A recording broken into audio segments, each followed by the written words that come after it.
So when I first agreed with Brenda to give this talk, so many things swirled in me around what would I say, where would I start, how do I even begin to convey the depth and the breadth of my relationship with both of these realms of my life. And what could I do in an hour that would actually have meaning to you who are listening to me speak? So we'll see what comes through out of all those threads, and then we'll lean into your wondering and see what we can discover together. Okay? So the first thing that I wanted to share with you is that when we titled the conversation, Sexuality, Spirituality, Are They Friends or Are They Foes? It's an interesting inquiry that we would even wonder if they were foes. Like, how did it even ever come about that they would be foes? And that's pretty, we could just talk about that question for the rest of our lives. So for me, the inquiry basically started when I was a teenager, and I realized as a teenager, like, nobody in my world had a clue about either one of those things. Can anybody relate? Yeah. And I didn't, of course, because we are raised the way that we're raised, we don't even have a clue that it's inappropriate for them to not have a clue, or it's weird that they don't have a clue. It's just, everybody must be clueless about this kind of stuff. And yet, as I'm sure is probably true for many of you, as I got into puberty and my sexuality started to awaken, and as I got out into the world a little more, and I realized that I didn't know how to do this thing called sex, and I certainly didn't know what this thing called God was, that I decided I had to figure it out for myself because nobody else around me knew. And the only ones I could really talk to about it were my friends. And we all know, that was at least safe, and fun. So, how many of you know my story at all? Okay, good. And how many of you read the book? Awesome, you guys. Love that. So, basically for me, the journey took on a real kind of like urgency when I was 22 after my second pregnancy and my second abortion. And that is where my story starts. And so for me, it was one of those moments of like, oh my God, this hurts too much to not know how to be a sexual human and to not know what my relationship is with God, that if I don't sort this out, I'd rather not be here. It's just too painful. And that was when my earnest journey really started to figure out what both of these were. Like, how do I be a sexual human being and feel alive and safe and beautiful and fun and generative? And how do I even have a way to understand what this thing called God is? And that deep curiosity about, who am I? Why am I here? What does it mean to be human? How do we get here? What's the point? All those kinds of questions. So I've devoted my life to that, and basically my journey took me into 10 years in retreat, where I was really focused on the God part. But here's the thing. They're so connected. And what I realized early on that I really wanted to share with you tonight was that my determination to figure it out for myself meant that I was going to be able to be wholly responsible for my actions in the world. And I wasn't going to rely on a rabbi, I was raised Jewish, or a priest, or a shaman, or a man, or a woman, or my children, or my friends, to be that intermediary for me between my knowing of what God is and my knowing of what sex is. That whatever it took, I was going to sort it out for myself. And that didn't mean I wasn't going to do it with others or consult others. But I wasn't going to let that authority be outside of me ever again, because that was too scary and too dangerous. And so my journey has been about claiming that authority and that sovereignty, and still is. I don't think it's anything that we ever finish, but it certainly, for me, has gotten a little bit more aligned over the years. I can trust it a little bit more. So that's the first thing that I'm a real advocate of, is how do we safely discover this for ourselves, right? So my journey took me into being a sex worker, which I'm happy to talk about because it was really a beautiful experience for me. And one of the things that I love about sharing my story is that the whole world of shame around our sexuality is so suffocating and so debilitating and so deadening, that if there's anything that I feel like I can do to release that shame and help younger people to at least move into their sexuality with less shame, I'm all over it. And the same with our relationship with God, right? Or spirituality or truth or whatever we call it. Maybe shame isn't what's there. Maybe it's guilt, maybe it's, I don't know, lack of worth. We're sinners. We're going to hell. We're our what's the word? Our salvation lies elsewhere, right? It's not here. So for me, being a sex worker was kind of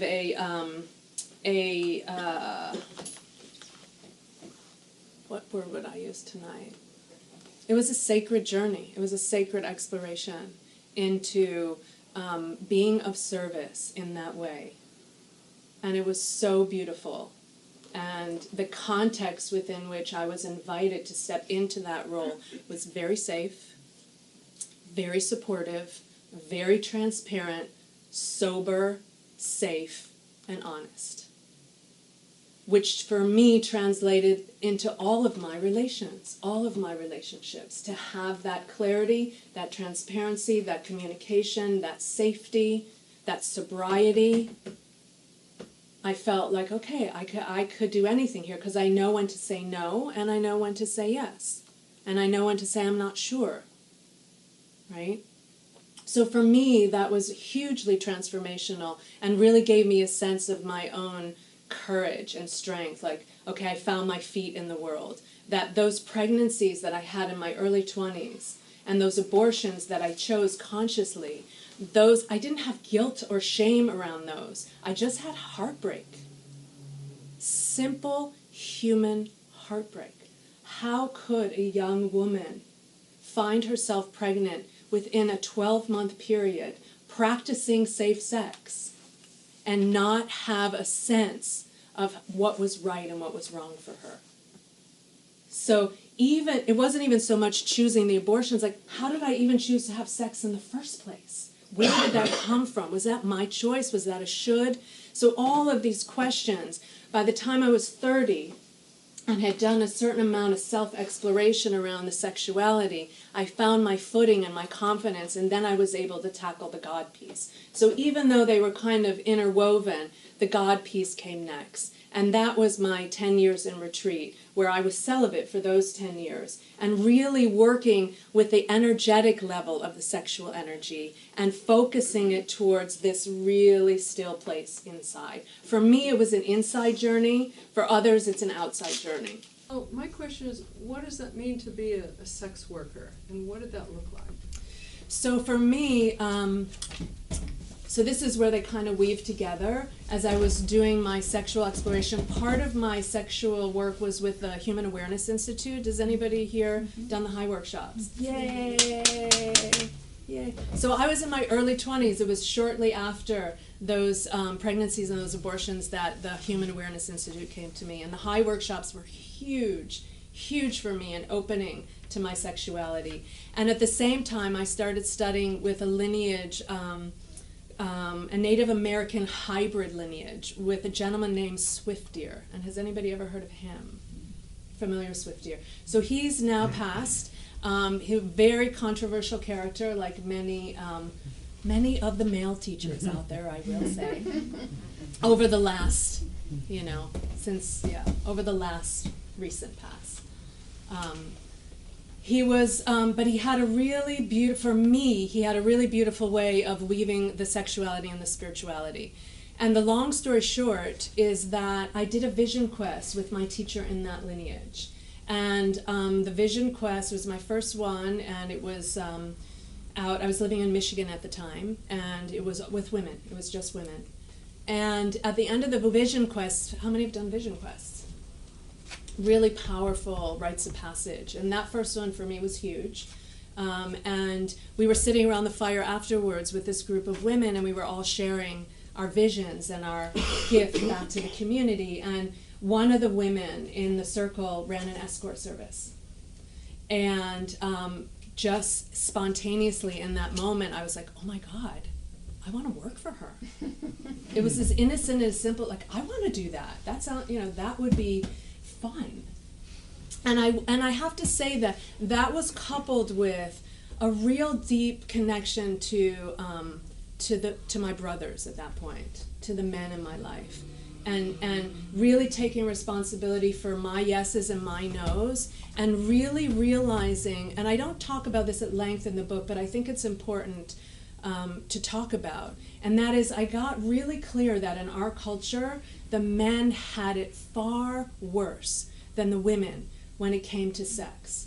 And what I mean by that is, for me as a young woman, and even as a woman now in my 50s, for me, once I got in touch with my purely sexual body, for me to go out and have sex with somebody, to find somebody to have sex with me, to satisfy that pure desire for pleasure, let's say, is easy.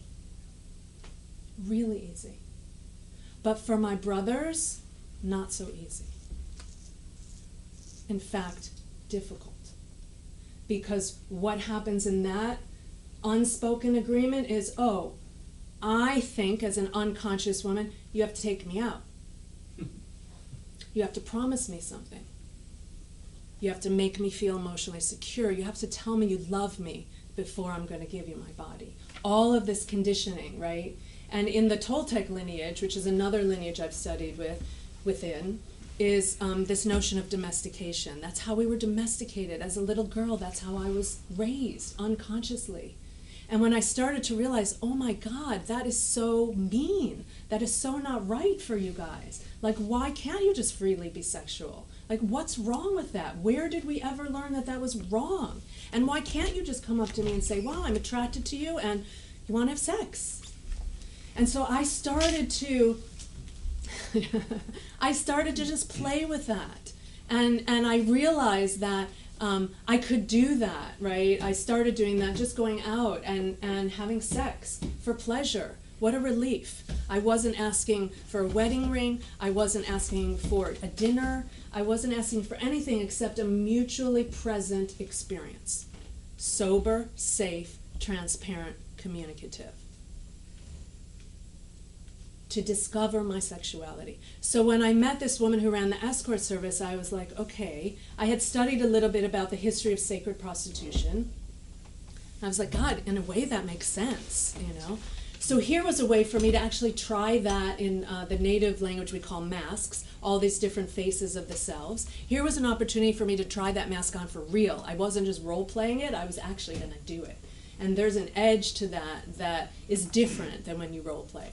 And so that's how I got involved in that journey. I did it for 3 months. So it wasn't, again, I have I've met a lot of women over the years and read a lot of stories and memoirs of women that's not been the way that they've stepped into that institution. And there's a lot of things about it that are really unsacred, unholy, unwholesome, and not okay from my perspective. But that was not my experience. And for me, my very first client, and I'll just share this and then we'll move on, but my very first client was a retired professor from the University of Michigan, which is the area that I was working, whose wife had died about, I think, 7 months prior to when I met him. And he was very lonely, and he was very heartbroken. And he was a grandfather and just this really, really beautiful man, and he just wanted touch and connection and sex. And I felt so happy to give that to him. It was beautiful, it was easy, it was honest, and it was really real. And I think the money piece of it, is like gave it a clear contract. It set a clear structure that we both knew that because we were present in the act. We weren't on drugs. We were actually being with each other. We both knew that in that he wasn't going to call me tomorrow. He was going to call the agency if he wanted to see me, and he would never know my real name, right? And I wasn't going to lean into him like, maybe I wonder, maybe he would make a good husband, and the sex is kind of good, and my whole romantic fantasy around having a partner or being with a man or however that lived in me. So there was something really freeing about that. And that kind of segues into my whole meditation journey and my monk journey, because what I learned in that journey was how to be with feelings like that and not take them as truth necessarily, or take them as something that I needed to act on. For example, I want to marry you, or I want to, eat a gallon of ice cream, or I want to hurt myself right now, or she's a blah, blah, blah, or he's a blah, blah, blah. And I learned to be able to sit with all of that. And the sex working was, in a way, I'm realizing that right now, it was a container just like that. It was a structure that allowed me to liberate whatever feelings were happening without needing to do anything about them. Wow. Just let them arise, exist, and fall away. So, does that answer your question? Thank you. Any other questions? Is this landing? Is this? Yeah. Okay. I have a question. Yeah. Britt. How was that for you energetically, taking in other people's energy, and did you have some kind of process to clear that, or did you feel a need to clear that, or how did that affect you on the sensitive, subtle body? So the question is about how did those encounters affect me on a subtle level, on an energetic level, on my subtle energy body? And I think that's a great question. And I'm going to say a couple of things about that. One is, it's not for everybody. Okay, and this is really important, and why I really advocate for finding out for yourself. The name of my book is being selfish. Like, everybody here is really unique and has their own relationship with sex and God. And guess what? You have permission to find out what that is, right? And what it is for you is not going to be what it is for me. There'll be overlaps, right? But there's also a lot of nuances. And so I will say, regarding the energetics of it, when my experience is when we are present, like really present with who we're with and what's happening, that kind of residue is much less than when we're not fully present with what's happening and what's here. That's my experience of it. And then whatever residue is left is actually not a problem. It's actually kind of like a silk scarf you get to wear after you make love, or lotion that you put on after a shower. It's nourishing, right? But the pregnancies that I had, the sex from those pregnancies was not that kind of sex. And there was residual heartbreak and heartache around it. Was that energetic, physiological? Yes, all of the above. So it's a very personal, which is why trial and experimentation is kind of essential in both of these realms. And unfortunately, I see that we are raised and domesticated to say, no, don't figure it out for yourself. Let me tell you what you should do.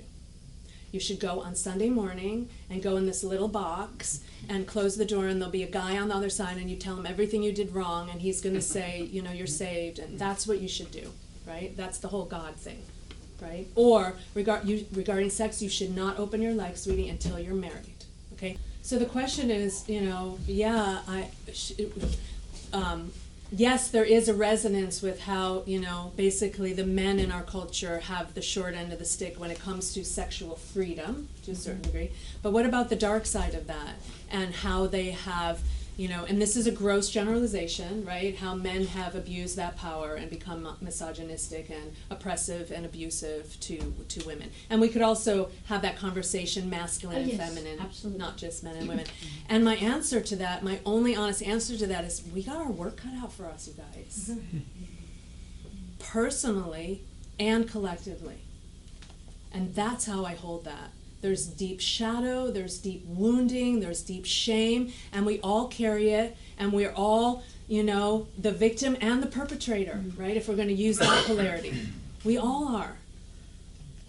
And I was thinking about, so here's a funny story. I went to the dentist today to get my teeth cleaned, and I don't know about you, how many people use nitrous when you go to the dentist? Oh my God, it's the best. Okay, let me tell you. Only one? There's like 4 of us. Okay, I'm going to turn the rest of you on to nitrous at the dentist. Well, it's highly recommended, and I'll tell you why. Because it's not. I've never used it recreationally, so I can't speak to that. I can't speak to what that would be like. But what I do know is that my gums were going through some challenges, and I really needed to work with deep pockets. And so my hygienist at one point said, well, why don't you try nitrous, because you could really handle it, And I was like, okay, I wonder if you can have a bad trip on nitrous. I was like, okay, And basically what my experience on nitrous does is that it took my awareness just slightly back from the sensation of that tool hitting the nerve on my tooth, right? So I was hovering between, oh my God, and jumping out of the chair, and whoa, check it out. She's got this really intense tool in my mouth, and I'm not jumping off the chair, which is kind of like I was saying before about meditation. Like, I was able to practice, oh my God, I need to kill somebody or something, and to be able to just lean back and go, wow, check it out, I feel like I need to kill somebody. That's interesting. And to be able to hold both of those, it's a practice. It's a muscle we're not raised with, or I wasn't raised with. And so today, and this is coming long way around to your question, hopefully I'll find my way back to it. Today, when I was sitting in the dentist chair today, and the first thing that happened was, first of all, I was a new hygienist. So I was like, oh, I hope she knows how much nitrous to give me. And she starts giving me the nitrous, and it wasn't feeling the same as the other hygienist. And I was like, I wonder what this is going to be like. And she's yakking at me and getting everything ready, and I'm like, okay, I know, I can feel the nitrous, things are softening.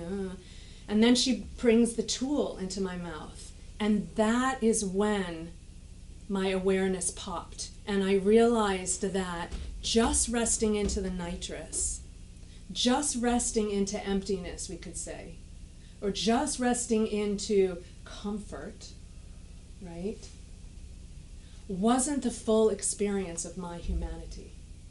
It was only when the sensation on my physical body came in conjunction with that leaning or that center that all of me was alive. And I was like, oh my God, this is what I'm going to tell them tonight. I'm going to tell them about nitrous. So what is nitrous in our lives? It was very clear to me that I don't want to be walking around with a tank of nitrous, right? Because it's like I don't want to sit on my cushion in meditation all the time either. Like, that's the practice. That's where I could really understand and experience and become aware of what was happening inside of me, so that right now I can practice holding that center and meeting eyes with you, right? And for me, and this is what I know to be true, you guys, I think we're done with, the age of the gurus. There is no one person out there that has in my opinion, that has the answer for everybody ever again. Not that any of them ever did, but that's another conversation. And it's really about each of us finding our way to be in relationship, an authentic and wholesome and engaged and developing and emerging and growing relationship with our sexuality, which for me is the epitome of our humanity. right? It's the most mysterious, the most vulnerable, the most intimate, the most creative. We create new life through our sexuality. Oh my God. Like, just to stop and contemplate that for a moment, how could you not start to cry? And our spirituality. Who is God to you? I can't imagine spending my life doing anything else. And that's my answer to the darkness that's out in the world right now. I feel like we need to reboot, right? We need to upgrade the software, the operating system, whatever metaphor works, and start having real conversations about sex and God. And the reason I wrote my story was because, first of all, I felt guided to do so from the inside out. But what I realized that's happening around writing my story and sharing my story is that as I'm traveling around and hearing other people's stories, right, that's where I'm meeting people. Not in this talk, I give you my little, philosophical, cognitive shtick on sexuality and spirituality. Is great. It's interesting. It's a place for us to at least start. But it's only when I start hearing your story that I find our shared humanity around both of these issues. And it's there for me that I realize that that's how I can meet somebody who's going to vote for Trump, let's say. I'm not going to vote for him.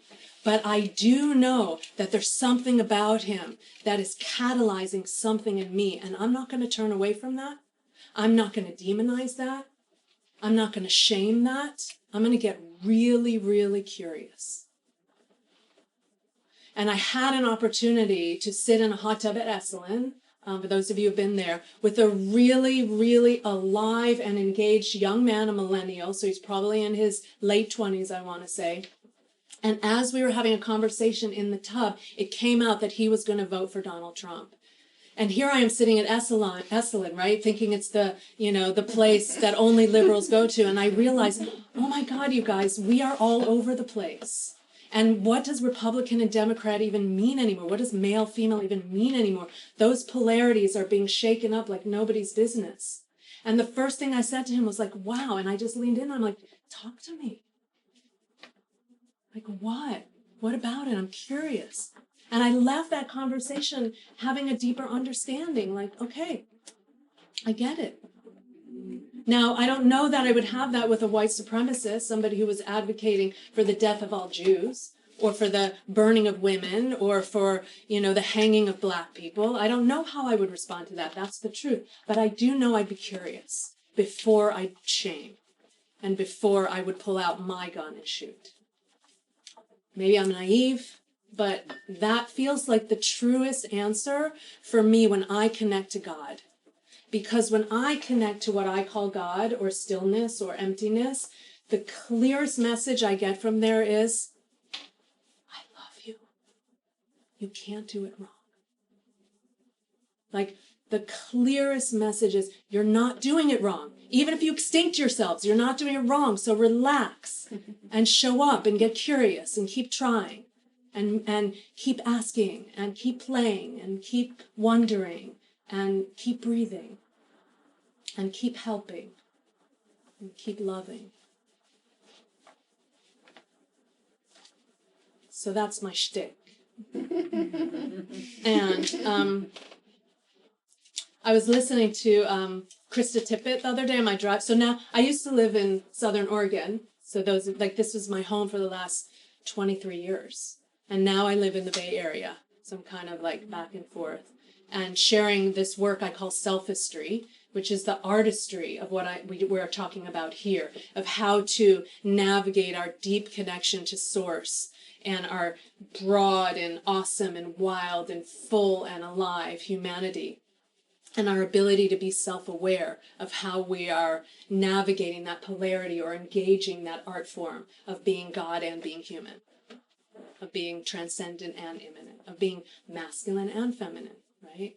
Of being monogamous and polyamorous, about being heterosexual and polysexual, Republican and liberal, pick any spectrum, any adjective, any mask, any part of your humanity, and get curious about how you can navigate, how you can explore the whole spectrum.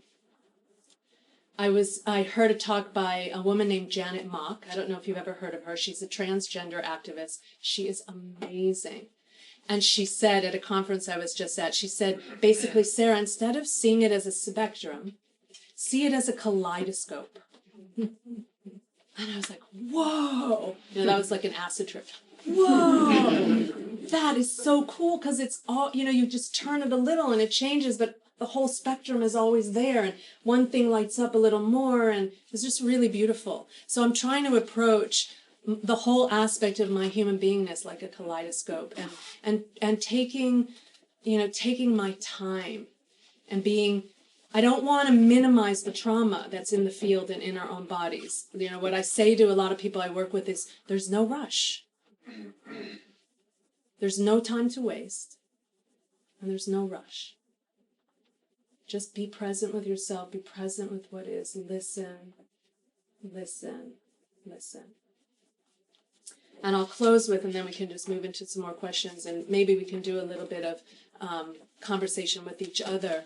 I was listening to Krista Tippett's show On Being. How many of you are familiar with her show On Being? I love that show. It's on NPR. And she interviews a lot of people around spirituality, and she actually really interfaces with social issues and social justice. And so she was interviewing this guy named Eboo Patel, and he's, I'm not sure exactly what his title is, but he's involved in diversity and multicultural activism and interfaith conversations and all that kind of cool stuff that I like.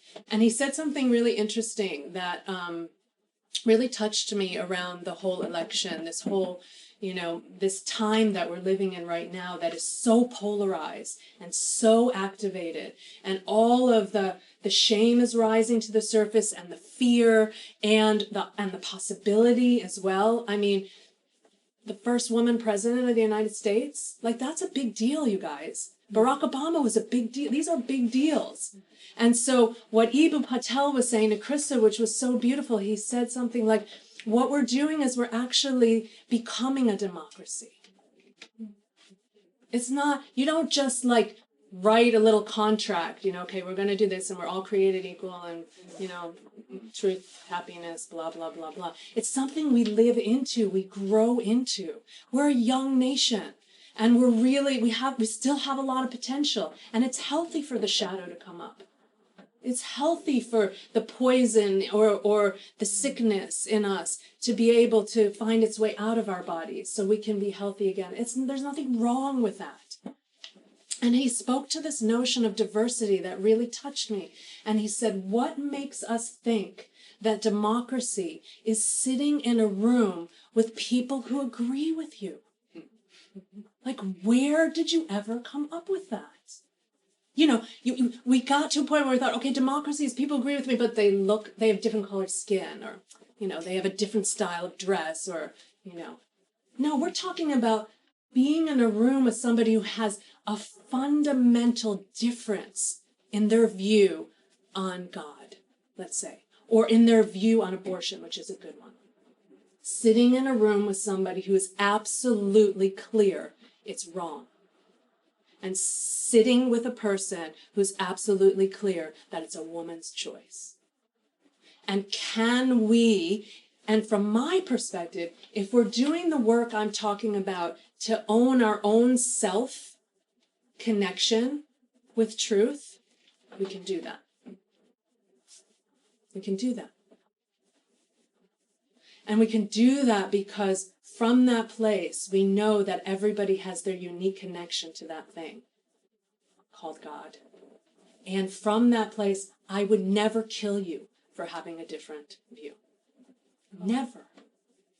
Not in a million years. I wouldn't. I might not like you. I might want to punch you. I might argue with you, but I would not kill you. My reptilian brain would, if you pulled a gun on me first, I would, in self-defense. I mean, that's another conversation. But my awake self, my frontal lobe, right, what makes us human, would not. It would get curious. But whoa, really? Diversity and democracy is something that we're living into. And for the first time in my life, and believe me, those of you who know me, my story, those 10 years in retreat, there's a part of me that still wishes I was there, right? But more and more, I'm so glad I'm not. Because it's like that was the nitrous, and now I'm getting my teeth cleaned. And here's, to take the metaphor a little bit farther, something that's really cool. My pockets have gone down. I swear to God. That deep cleaning has allowed, when I first went to this dentist's office, they were ready to do surgery on my gums. And I was like, that doesn't feel right. Let's try and just get it clean in there. Let's get the shadow out. Let's get the muck out and see if the body will regenerate the tissue. And it is. So I'm all for, playing in the realm of deep dive into spirituality and deep dive into our humanity mindfully, creatively, sensitively, together, alone, in community, out in the world. I even for the first time in my life was like, oh, maybe I want to get into politics. Seriously? It's just because I just met Marianne Williamson, and she's like one of my heroes. So. Yes, the question. So this is my first exposure to you, so I don't know anything about your book or your history. Yeah. But I've heard you talk about your sexuality and your journey with that, and then a little bit about this celibate period of meditating and spirituality. But I'm wondering if you could talk more about your discovery within yourself of those two being the same thing. Awesome. If that's true for you. Yeah. Or Is that an interesting question for people? Yeah. Can you repeat What's your it? name? Magic. Magic. Can you repeat Good it? to meet you. Yeah, I will repeat it. It's a great question. The question was, so you had this period of massive sexual exploration, being a sex worker and having a lot of really fun and pleasurable sex, thank God. And then into this very other extreme period of 10 years of celibacy. And now what, basically now what, right? How are you living them and integrating them now? So I've been out of retreat for a little over 12 years now. And so I've had some time to acclimate. It was very difficult in the beginning. And I encourage you to and this is not to sell the book, but I encourage you to read it because it goes a little bit more into the journey. But for me, it was really when I was about 7 years into retreat was when I got the knowing that it was time for me to move into the integration phase. But I didn't trust it initially. And there's a story around that, but I can say that I just needed more time to be sure that going out in the world was what I needed to do and not to stay in meditation.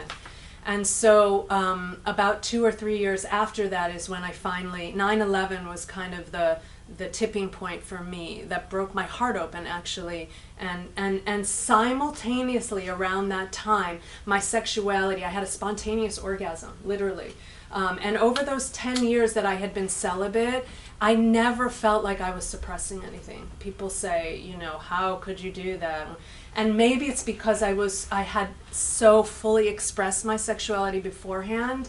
I didn't feel like I was suppressing anything. I don't know. And this is again where I say, you're going to find your way. It isn't for everybody. But for me, the celibacy was delicious. It was a real opportunity for me to be fully with myself, my own breath, the energy in my own body. And then when it shifted, I paid attention to that. And I was like, whoa, okay, I guess maybe I'm going to start having sex again. And what do I want that to look like? And so what I wanted it to look like was as if I was a virgin again. I wanted to go really slow, and I wanted to savor every second of it. It was almost like what I had given away in my adolescence. I had it like an opportunity to try it again, right? So it was really delicious and really sweet for me to not have to rush into sex looking like anything except a wonder and a curiosity. And that's basically how I've been engaging in sex ever since then. And with a man who engages in his sexuality in the exact same way. So we have a very deep and profound relationship with our sovereignty and our autonomy and then our coming together. So the question is experience of sexuality and God at the exact same moment and the exact same time. And my answer is that's always the case. For real. Like, I'm not saying that glibly. Like, that's always the case. So for me, this whole notion of like, oh, we have to have orgasm at the same time, like all of that kind of stuff, for me was more domestication. Was more like, oh, this is really where you get to experience sex. And that's not to say that having simultaneous orgasm isn't awesome, because it is. But it's one version of awesome. And one flavor of the holy in sex. But so is engaging sexually without even sexual arousal or heightened sexual arousal or any kind of climax. So my answer to that is, at some point, God and life or God and sex, they really aren't separate anymore. And then there's, for me, it's like, oh, I get to like relax and just be human, rather than some kind of, tantric sex goddess. And I've trained in Tantra. My husband and I've trained in Tantra with a lot of really great teachers. And it's all really beautiful work. For the most part, it's really exquisite work. And what I've discovered is that the most holy and the most sacred is an honest mutual exploration of what's here right now. And as our bodies change and our relationships change and our life circumstances change, the way we engage in sex changes, as it should be. And this, thank you, this notion of, and I don't know, maybe you have this or maybe you don't, but this notion that there's a specific way that it's supposed to look for God and sex. No, you're shaking your head. No. So what's your sense of that? My sense is, my experience is that, I'm always with God, and there's nothing that isn't God. Yeah. So there wasn't any separation there for me. Right. I'm always curious about other people's experience, especially those who are talking about it publicly and Yeah. writing books about it. Yeah. There are sensations and there are experiences that feel more human. Yeah, I totally agree. I think for me, one of the reasons I think Selfistry is the body of work that was created through me is because for me, in order to get to that realization, what Magic was saying is that there really is, at some point, his realization is there is no separation between God and our humanity or God and sexuality. And for me, my journey was to separate them enough to let them be distinct, right? So making distinctions between them really helped me. Like, sometimes the metaphor I use is, I'm also a visual artist, and sometimes the metaphor I use is art is the three primary colors. For those of you who are artists here, that there's a value. It is a value to become intimate with each of the colors alone first before you start mixing them. Or not necessarily even first, but in addition to mixing them. That there's something, for me, there was something really beautiful about just really putting my focus, my laser focus on my relationship to silence and stillness. And it didn't mean that, I still ate, I still had a body, I still talked sometimes, I still, spent time in nature. But the majority, like percentage-wise, that was the distinct focus. And that was of tremendous value. And as an artist, spending like a day just working with blue, the whole spectrum of blue, was really informative the next time I mixed it with yellow or red.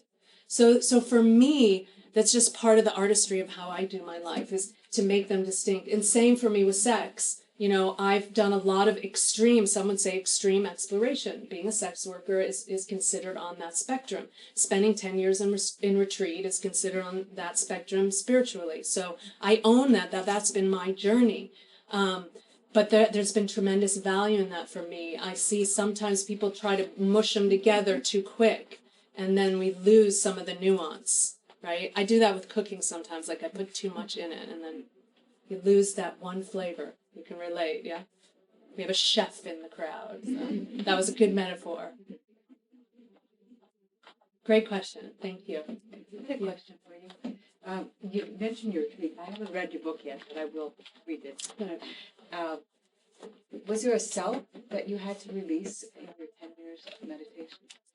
Was there a self I had to release? And then you find that you found the self again. Yeah. It's interesting that you asked, because the title, did that inspire that question, being selfish, or that's just a language that you're familiar with? No, Self. it just came up right now. Oh, I love that. What's your name? Connie, Connie. Nice to meet you. you too. So Connie's question was about the self. Was there a self that I had to release in those 10 years of retreat, and was there another self that I discovered? And what I would say is there was a lot of selves that came up in that retreat. Oh my God. And my experience now is that there's kind of one that in my center, like I call my center, I often call her the witness self. She was the one that really first crystallized, that was able to witness all the other ones. So there was a certain amount of releasing them. But I think now, and those of you who know me, there's a few people in the audience that have known me through that retreat time. I don't advocate for the kind of marginalizing of the selves that I did. I advocate for the witnessing and the capacity to witness, but I think I've softened, some of you will say maybe I've softened, around how to work with those other selves, how to be with those other selves, how to hold those other selves. So that's self. What is the self? Who am I? My original question when I was 22 was, from where inside do I choose? Chocolate or vanilla? From where inside do I choose? You know, this career path, that career path, this partner, that partner, living here, living there. Who's choosing? And so much of my choices came from my domestication, from my upbringing, from my desire to be loved, from my desire to fit in, from all of those selves. And slowly, as I was able to, like with the nitrous, I was able to step back from them and see them. Oh, look, there's the one who wants to be loved. Of course she wants to be loved. Well, I don't need to be loved the way that she does, but I want to at least take her into consideration, right? Oh, look, there's the one who thinks that if she becomes, gets her PhD, then her dad will finally think she, oh, okay, but this one doesn't matter. Really doesn't matter. So I've had to cultivate a relationship for the self of me that it does matter, and we've had to, negotiate on some terms, right? Because this one's the boss. This one's the boss. Yeah. It sounds like what you're saying is that your sexuality it goes deeper than having a self that wants to be sexual, or am I wrong about that? My sexuality goes deeper than a self that wants to be sexual. That's an interesting question. I would say that... I'm phrasing it correctly. Is there some part of you that you see that wants to have the sexual life, but you know that at the core of you that's not really necessary? Interesting question. Mm-hmm. It's a good question. Really good question. I'm going to reframe the question and say that the question is, do I believe that at the core of me, we call that the spiritual pole, if we're going to talk about those two poles, that it doesn't matter if I'm sexual or not. So what I would say to that is, at the extreme, yes, that's true. At the extreme pole. So if I were to go all the way back into the nitrous, who gives a shit about sex? It doesn't even come on the radar, really. So there were times in my extreme meditation practice where I would get to this place of stillness and silence where it didn't matter if I took another breath, for real. But I did take another breath, right? And the tool did come into my gums on the nitrous. And so one baby step in front of that ground, sex matters. Life matters. Hope. Does it matter if it just happens? Same. Yeah. Yes, it is. Same. It is, and it matters. Like, it is, but the isness for me is actually still a little bit farther back. The matters is another step forward. It's like, there's my heart coming on. There, for me, there's my feminine heart. Like from one perspective, somebody asked me about, I was in a conference when this happened, actually. Somebody asked me about the state of the planet. And I could say with authority from that place, it's okay, you guys. It's okay.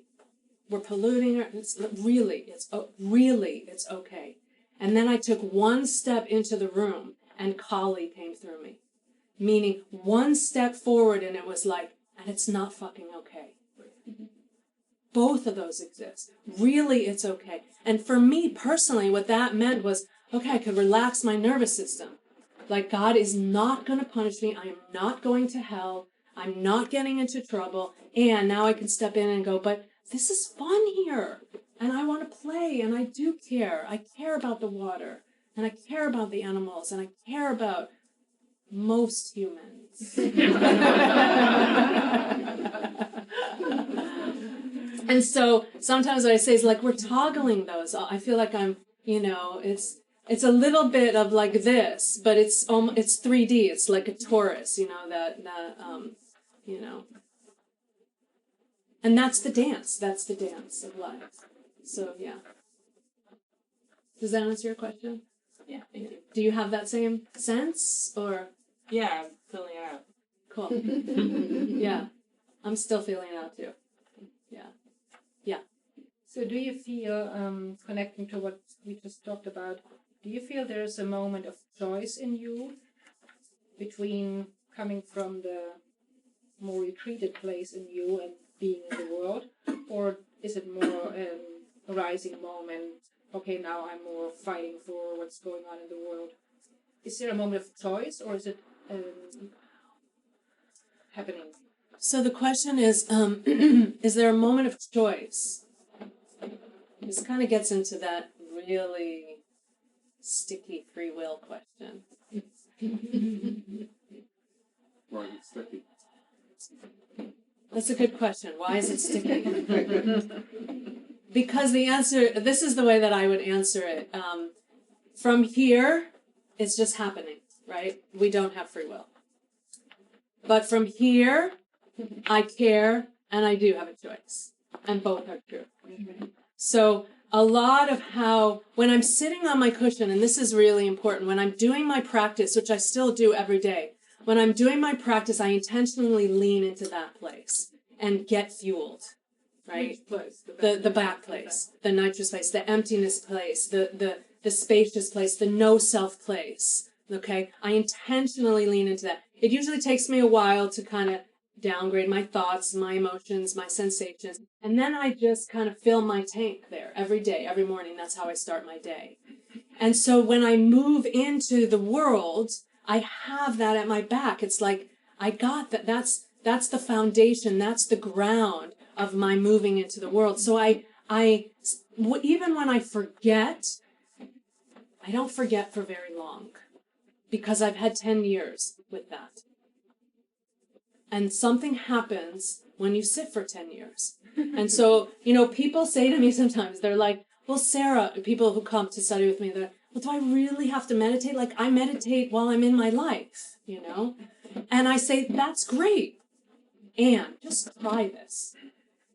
Sit down. Don't move. And shut up. And just see what happens. Just try it. One of my teachers, and then I'll take the question, one of my teachers and mentors, Diane Muschel-Hamilton, those of you who know her, she's an exquisite Zen teacher and a brilliant mediator and just a real powerful leader in her own right. And she was speaking to me the other day, and we were talking about this notion, and she said, and she's a Zen Roshi, right? So she was saying how the practice, right, of sitting and being in relationship with all those selves in the way that we talked about it. So being able to view them, to observe them, to have compassion for them, to listen to them, to understand them, to not necessarily act on them or to bash them, but to consider them. All of those qualities that I do on the cushion with myself are what give me the capacity to do that in the world with you, because you are one of my selves. And when she said that to me, even right now, I just have goosebumps. My whole being just just broke open. It's like, that's the edge. This is what's been hard for me and why I wanted to go sit on that cushion in the first place. Life was too painful and messy, and humans were too fucking stupid to want to be in relationship with, and they did stupid things. And so that cushion helped me understand and have right relationship with those selves, which are you, because you're me. Right, we're not separate, but hello, you're sitting on that chair over there, and I'm sitting on this one, and that is true too. Well, It is. Yes, and why is that a problem? Is that a problem? No, It's not. it's absolutely not a problem, It's not. unless it is. You know? And this is where, it can get tricky. But what for me was a problem is I didn't know that. And I was suffering, you could say, in my separateness and my fear of other. And that's a reality on this planet. So the wave is not the ocean, and the wave is the ocean. And it's not, and it is, and it's not. well, it's apparently not. It's apparently not. It's true. I understand your question. Let me try and reframe it back to you and see if it's right. What I'm hearing you ask is the self that is the whispering, or we could say the God self that's saying, you're good, no problem, I love you, we're all good. You could say that's the ocean talking, right? And then the wave, the other self that is engaging in life. What's the conversation between those two? Well, so there's, at least my experience is, there's sometimes I just am the ocean. Yeah. But then there's also a devotional relationship to the ocean. Nice. That the ocean is way vaster than my experience of it, so there's a cultivation of that relationship. Yes. And I haven't heard you talk about that so much as accessing your still center and just being resting with the ocean. Yeah. And that's a little bit different, and versus you're engaged in life as a person with other people, versus you're that personal self and your still self in relationship with a greater thing. Great question. Which is different than the mythological kind of thing of, most religions, at least in the more exoteric form, where it's God is the bearded being. No, I get it. So what that question is as I was talking about the different selves, and there's the nitrous self, we could say, that's the God self, and then there's the Sarah self, and there's a few versions of her, a few selves of her out there.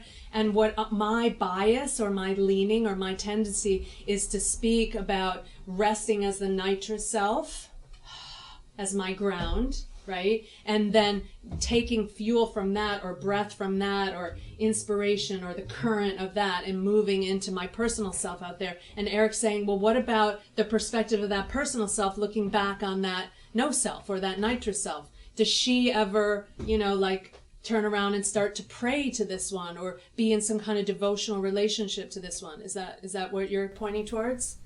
A little bit of a tweaking, yeah. I mean, because I hear you resting in the being, with the allness or the nothingness of it. Yeah. But there's another component there's a personal relationship to it. You're kind of speaking to that. But from your own sense, maybe also your sense of stillness and persons together.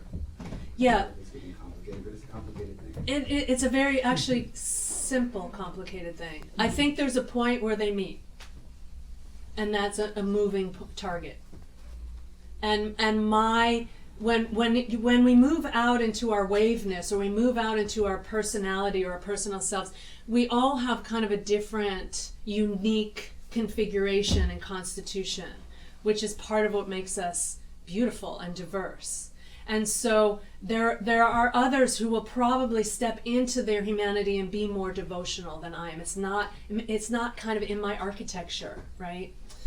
And that's okay. There's nothing wrong with that. And I would say, if it is in your architecture, the whole idea is to be yourself.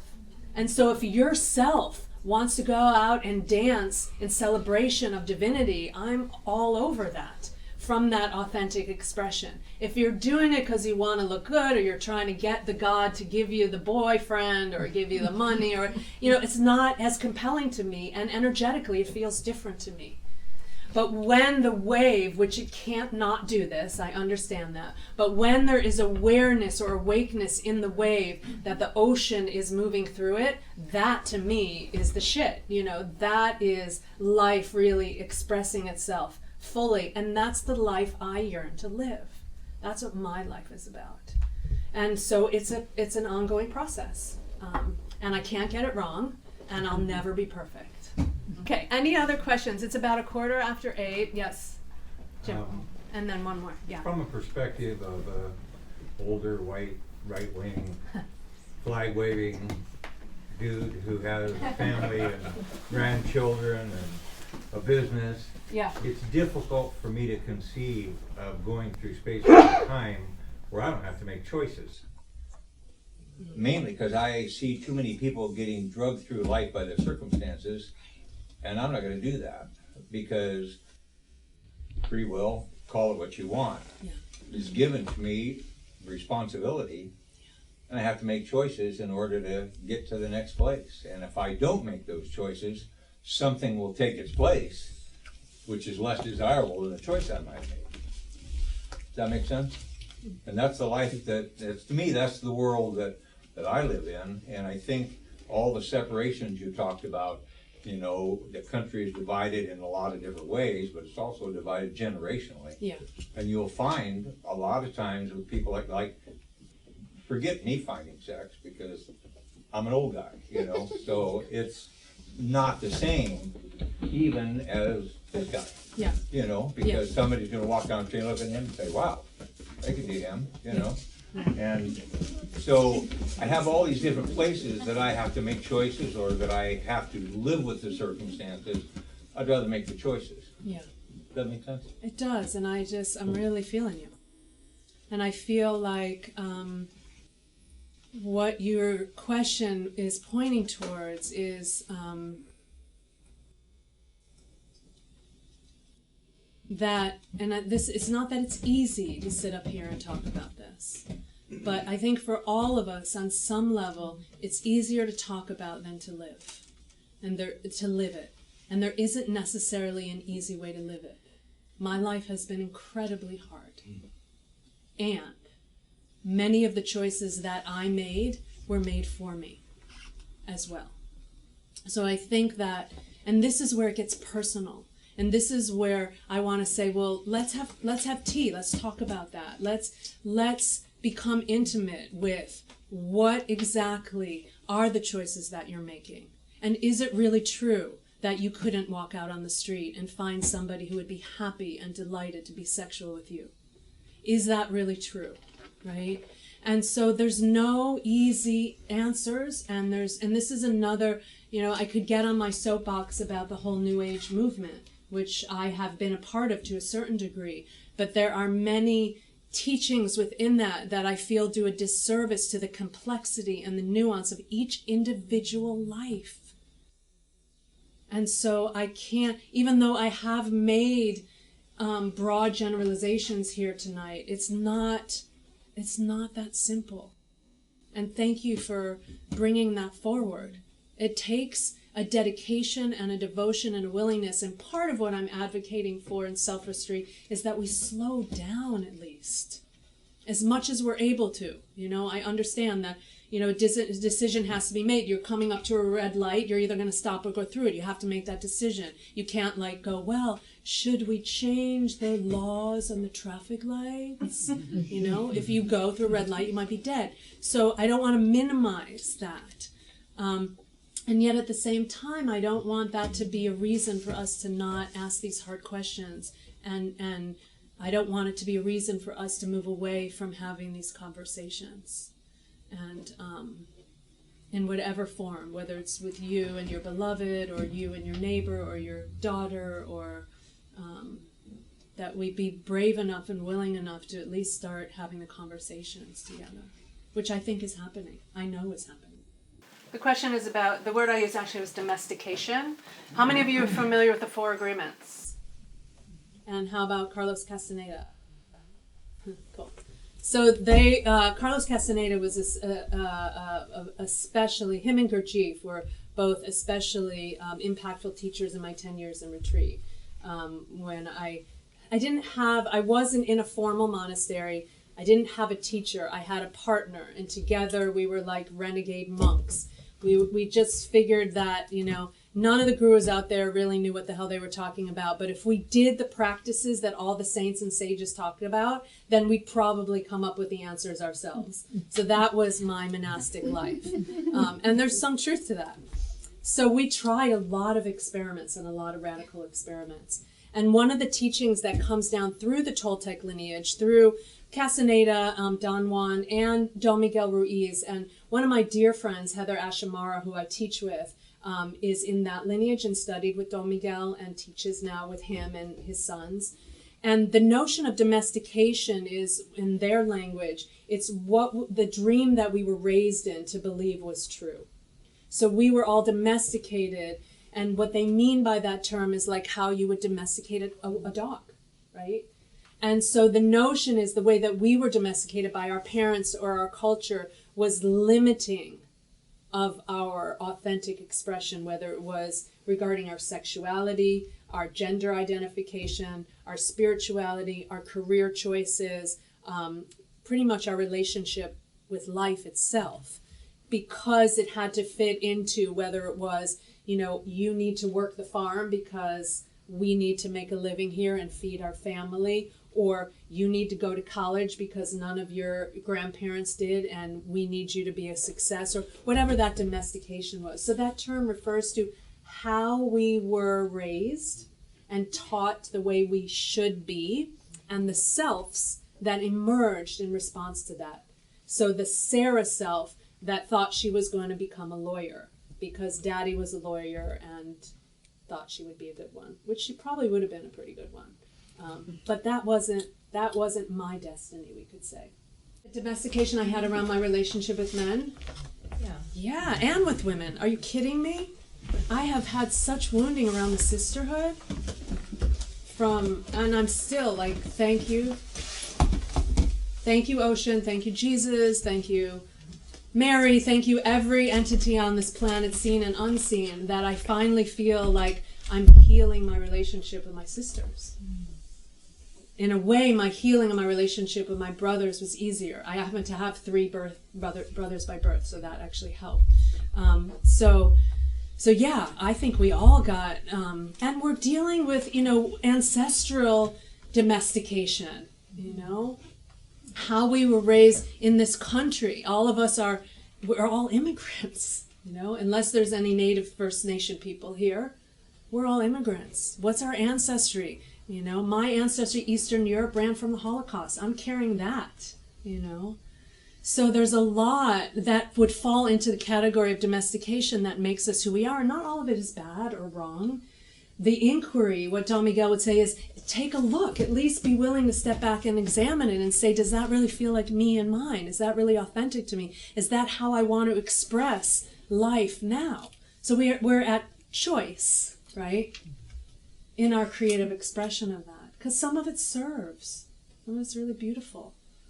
I kind of threw everything out to get to that still place. That was extreme, I admit, but it helped me. It was like nothing. I want to be totally naked. I want to be totally done. Get rid of the good, the bad, the baby, the bathwater, the bathtub, the whole thing, right? And let me just know that. And I thought I would die there. That would say, cool, you're home. You did it. You win. You win. You made it. You crossed the finish line. And instead, what that basically said to me was, okay, now go live. And I was like, but what do I wear?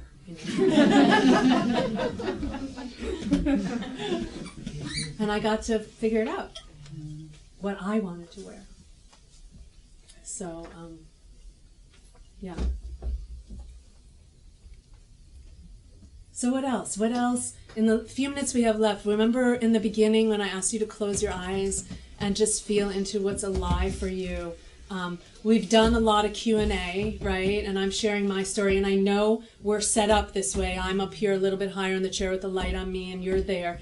But I am curious to hear from you what's alive in you. And it doesn't have to be a question that needs to be answered. It could just be a wondering or a sharing, if some of you would be willing to honor us with your vulnerability or your question, that we might close with that wondering in our hearts together, that would be lovely. But I will say, I'll wonder with you for a moment, because I wonder about all these incredible, it's like the domestication question, right? There's a lot of the domestication that didn't serve us.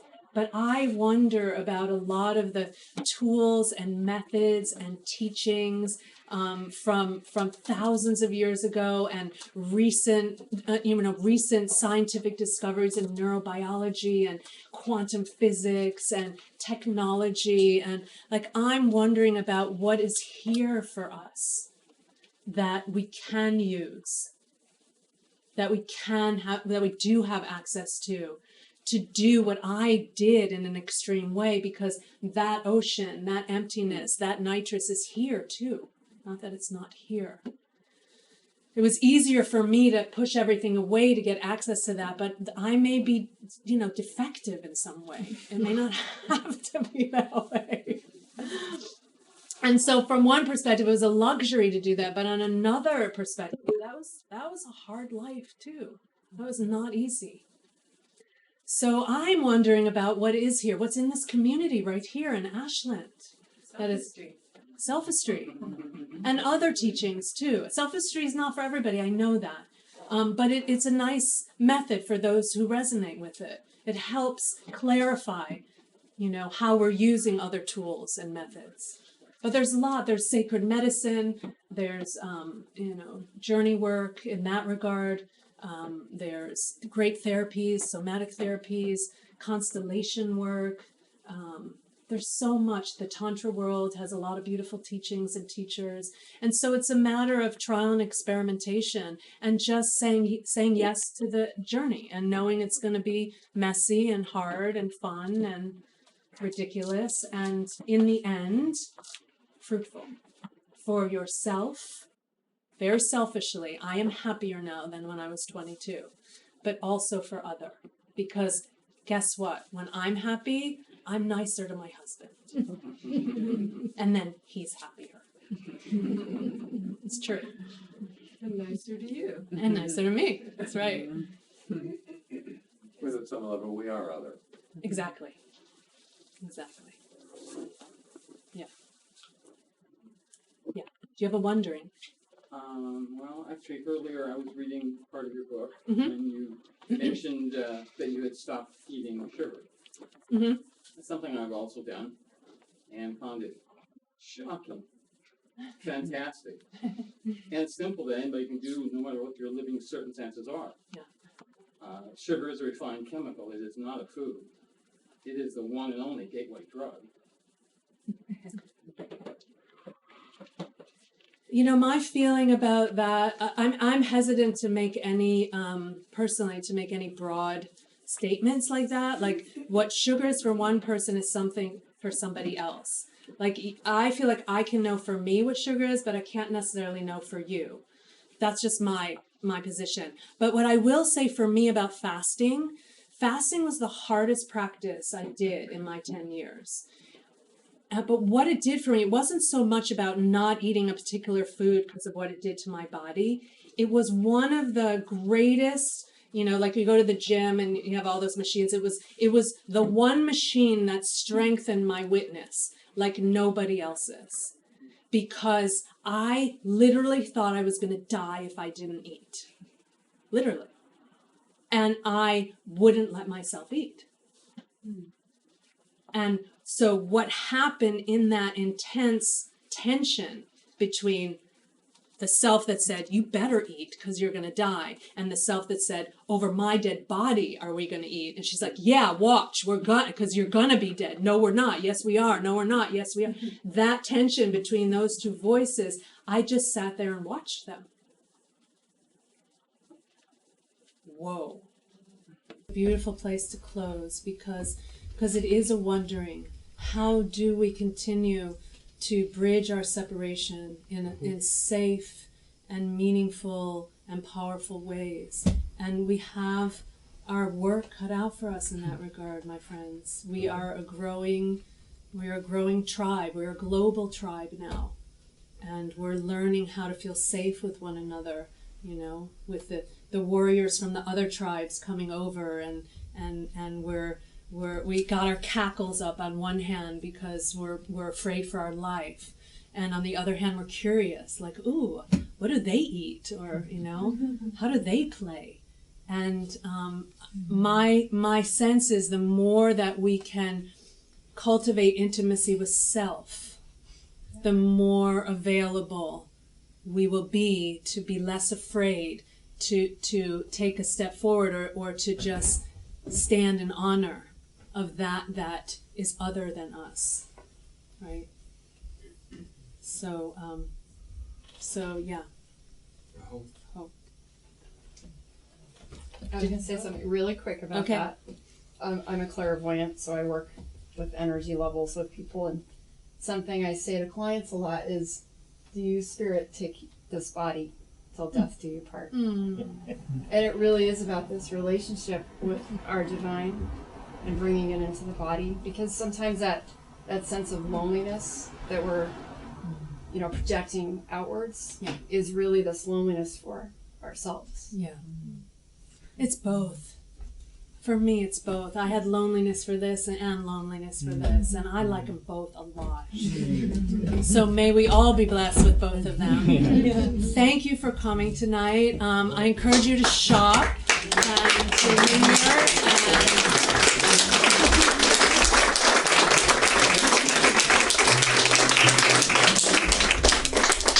Yay. Now can we turn these bright lights on? Are you roasting? I know, it's hot.